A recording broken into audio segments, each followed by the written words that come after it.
Hello, welcome to my YouTube channel. My name is FrancisP, and I'm a personal development coach and recovery coach based outside of Philadelphia, Pennsylvania.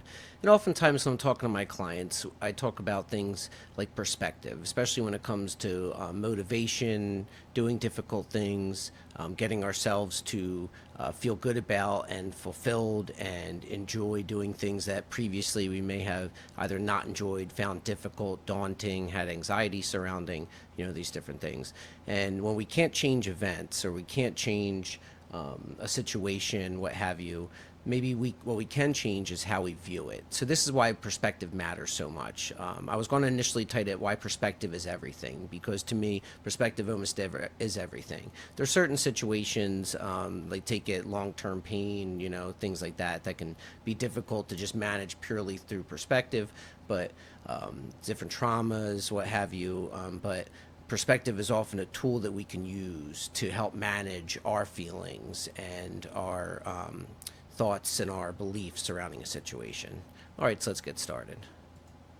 So first, I'm going to start off with a quote by this ancient Greek philosopher Epictetus. Says, "Men are disturbed not by things, but by the view they take of things."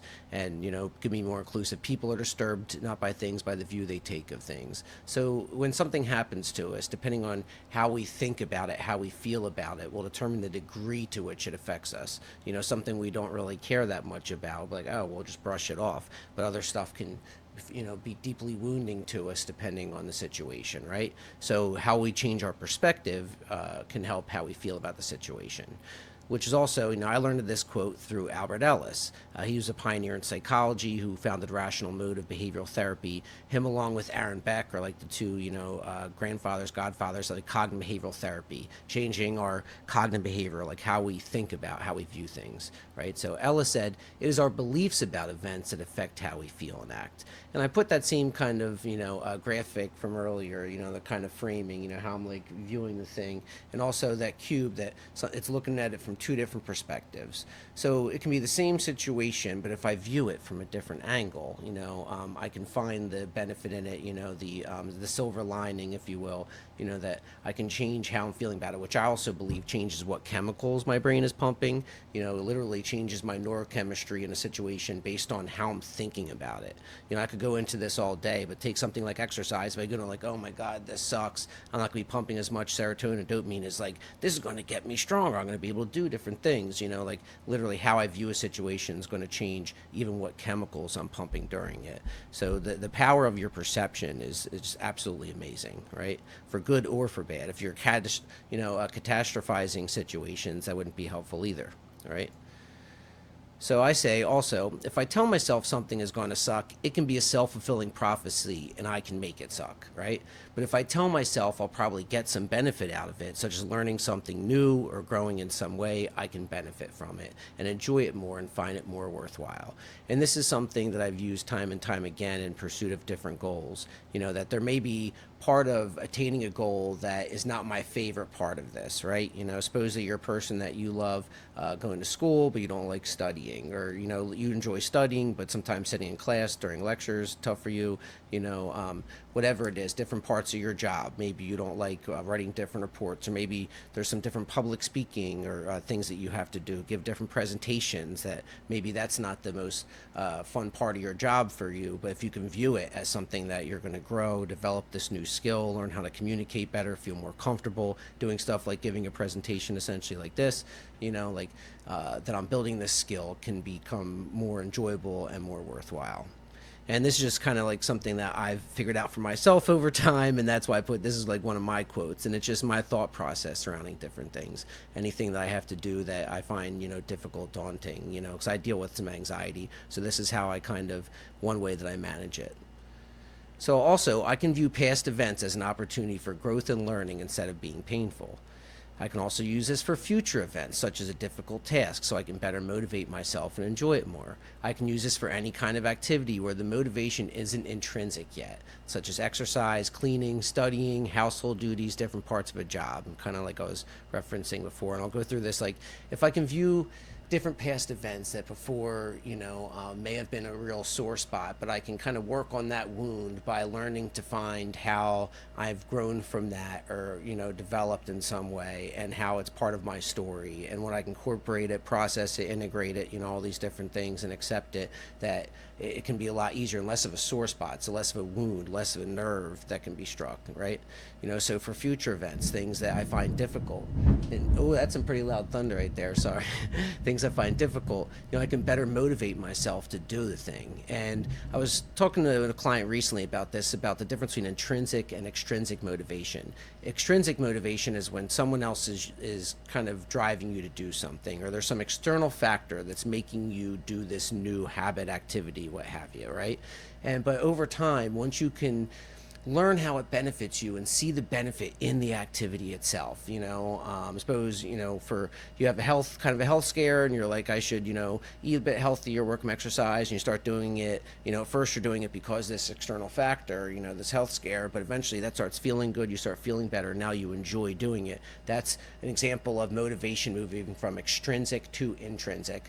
I'll use a recovery example. Suppose that you are forced by court, by something, your family, to get into recovery. Okay. And now you're, in treatment and what have you. And then you begin to see the parts of recovery that are beneficial, see your life turning around, start feeling better, just your whole quality of life getting better. Then the motivation becomes intrinsic to continue on that path. So that's why a lot of times, if the motivation isn't intrinsic yet, by just doing the thing and habit repetition, learning how you value it, will help it become intrinsic and natural within you, to where you just want to do this thing. Ultimately, human beings do the things they find fulfilling and worthwhile.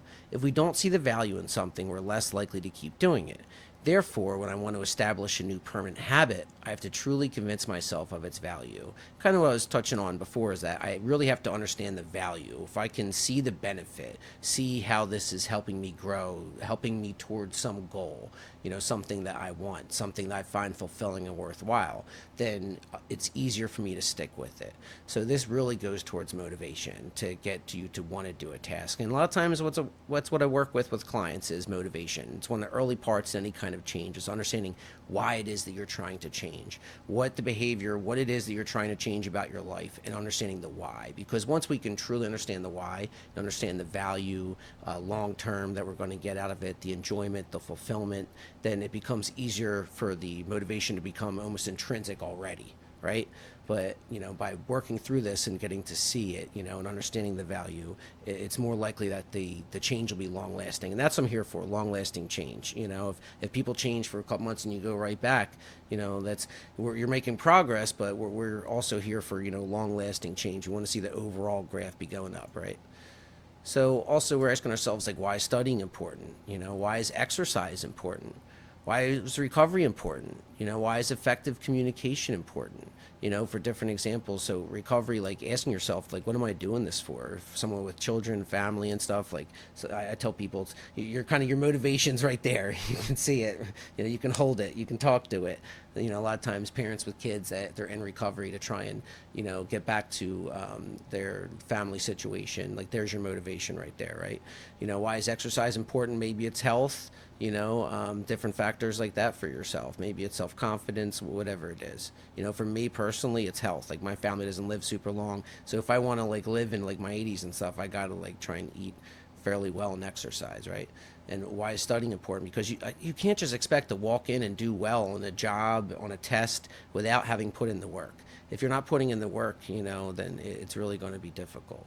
And why is effective communication important? And this is for your relationships with these children, with your partner, with your family, your parents, your siblings, what have you. We live in this whole big giant community in the world. So being able to communicate with the people around you, express yourself, your feelings, your thoughts, effectively, is super important.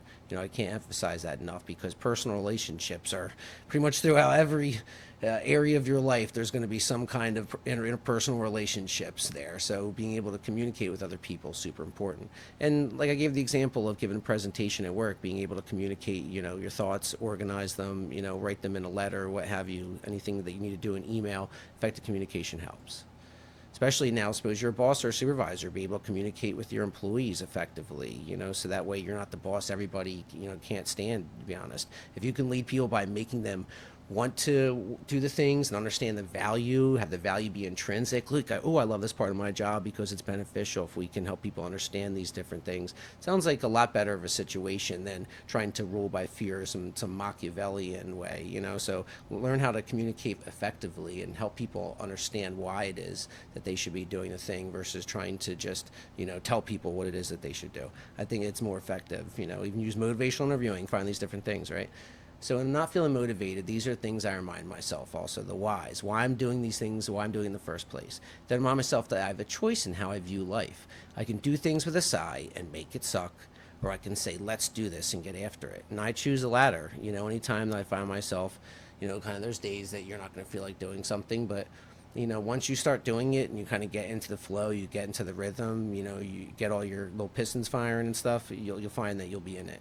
And it helps to build that intrinsic motivation. So that way, maybe the next time will be easier, that you'll be like, oh man, I'm kind of more looking forward to this, surprisingly. And you be surprised that when that switch happens from motivation being extrinsic to where you're looking forward to the activity, you're like, wow, this is something new. It's like your taste changing.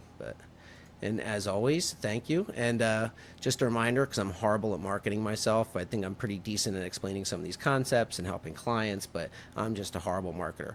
So if you are interested in personal one-on-one coaching, feel free to reach out to me through my email or my website, and I'll link everything below. All right, have a great day. Thank you.